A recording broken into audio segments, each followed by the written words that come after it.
Hello students, आज हम पढ़ेंगे प्रत्यक्ष विचरण यानी कि डायरेक्ट वेरिएशन और अप्रत्यक्ष विचरण यानी कि इन्वर्स वेरिएशन। तो चलिए पढ़ते हैं हम प्रत्यक्ष विचरण। लेकिन आपको ये समझने के लिए वीडियो को लास्ट तक देखना होगा, क्योंकि बहुत इंटरेस्टिंग और यूज़फुल लेसन है।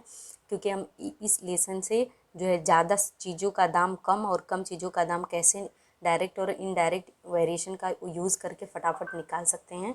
तो ये बहुत इंपॉर्टेंट टॉपिक है। तो चलिए देखते हैं डायरेक्ट यानी कि प्रत्यक्ष विचरण क्या होता है।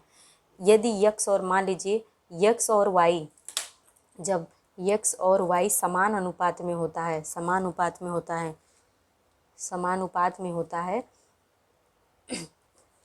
है तो ये कथन क्या होता है? प्रत्यक्ष विचरण। यक्स और वाई जो है समानुपात में होता है तो ये है, तो यह प्रत्यक्ष विचरण होता है। क्या होता है? प्रत्यक्ष विचरण। अब ये समानुपात क्या होता है? समानुपात मतलब यक्स ये डायरेक्टली प्रोपोर्शनल टू वाई है, मतलब यक्स के सामने एकदम डायरेक्ट समान अनुपात यानी सामने क्या है जब वाई हो तो ये प्रत्यक्ष विचरण होता है। यहाँ पे ये जो समानुपात का चिन्ह है इसे क्या कहते हैं?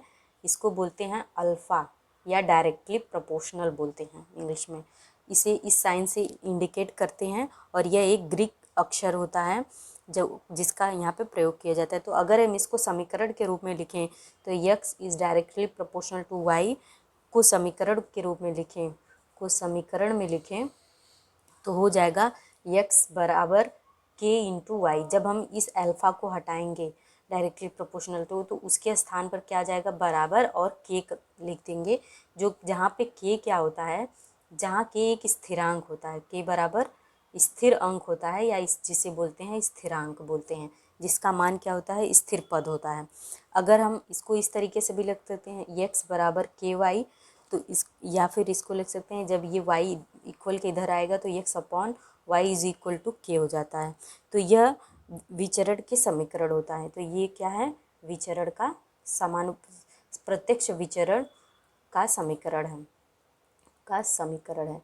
तो आई होप आपको ये समझ में आ गया होगा। जैसे कि कोई भी चीज़ समानुपात में बढ़ती है, जैसे कि हम क्या करेंगे, गाड़ी का एक्सीलेटर बढ़ाते हैं तो उसकी स्पीड भी क्या होती है? बढ़ती है। मतलब दोनों चीज़ें बढ़ रही हैं तो वो समानुपात में आती हैं। लेकिन हम क्या करते हैं, बिजली ज़्यादा उपयोग करते हैं तो बिजली का बिल भी बढ़ता है। तो ये क्या होता है? प्रत्यक्ष विचरण के रूप में आते हैं। लेकिन कुछ चीज़ें ऐसी होती हैं जो क्या होती हैं? अप्रत्यक्ष विचरण के रूप में होती हैं। जैसे कि क्या है वो होता है, कुछ चीज़ें जैसे कि हम क्या करेंगे, कोई वाहन जो है 45 घंटे की स्पीड से जा रहा है, 45 घंटे में जो है 50 किलोमीटर तय करता है, तो वही जब हम समय क्या करेंगे, बढ़ाएंगे, तो स्पीड जब हम बढ़ाएंगे तो समय क्या होगा? घट जाएगा। तो वो क्या होता है? अप्रत्यक्ष विचरण। तो चलिए हम देख लेते हैं अप्रत्यक्ष विचरण क्या होता है। इसका एकदम विपरीत होता है अप्रत्यक्ष विचरण।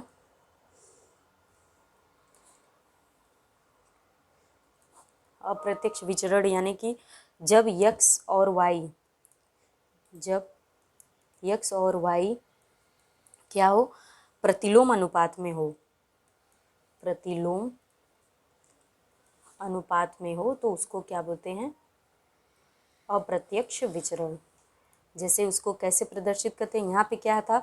समानुपात में था तो सामने था, लेकिन जब प्रतिलोम अनुपात में होता है तो इसको हम किस तरीके से लिखते हैं?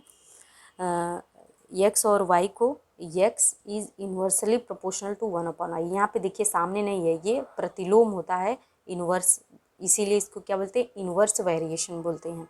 यहाँ पे भी क्या है? ये अल्फा प्रोपोर्शनल यानी कि अल्फा का साइन है जिसका मान क्या होता है? के मान लेते हैं। यक्स बराबर अल्फा की जगह पे के, तो के क्या होता है? यहाँ पे भी स्थिरांक होता है। तो इसको लिख सकते हैं यक्स बराबर क्या हो जाएगा? यक्स बराबर के अपॉन वाई। इस तरीके से भी हम इसको प्रतिलोम अनुपात के लिख सकते हैं। यक्स क्या है? स्थिरांक है, जहाँ के जहाँ पर क्या है? स्थिरांक है। तो प्रतिलोम विचरण को इस प्रकार से दर्शाते हैं और उसका मान इस तरीके से भी लिख सकते हैं। इसको हम और लिखना चाहें तो यक्स गुणे वाई बराबर के हो जाएगा। इस तरीके से भी हम लिख सकते हैं। तो एक का मान जब यहाँ पे बढ़ेगा तो दूसरे का मान क्या होगा? घटेगा। ये होता है प्रतिलोम अनुपात यानी कि अप्रत्यक्ष विचरण। और यहाँ पे क्या होता है? समानुपात में होता है, एक का मान बढ़ेगा तो दूसरे का मान भी बढ़ता है तो इसे बोलते हैं प्रत्यक्ष विचरण। तो इस तरीके से आज हमने पढ़ा डायरेक्ट वेरिएशन और इनडायरेक्ट इनवर्स वेरिएशन यानी कि प्रत्यक्ष विचरण और अप्रत्यक्ष विचरण। आई होप आपको आज ये वीडियो समझ में आया होगा। तो आप फटाफट इसको लाइक कीजिए और अगर अभी तक सब्सक्राइब नहीं किया है तो सब्सक्राइब कीजिए, शेयर कीजिए और कमेंट बॉक्स में अपने विचार लिखिए।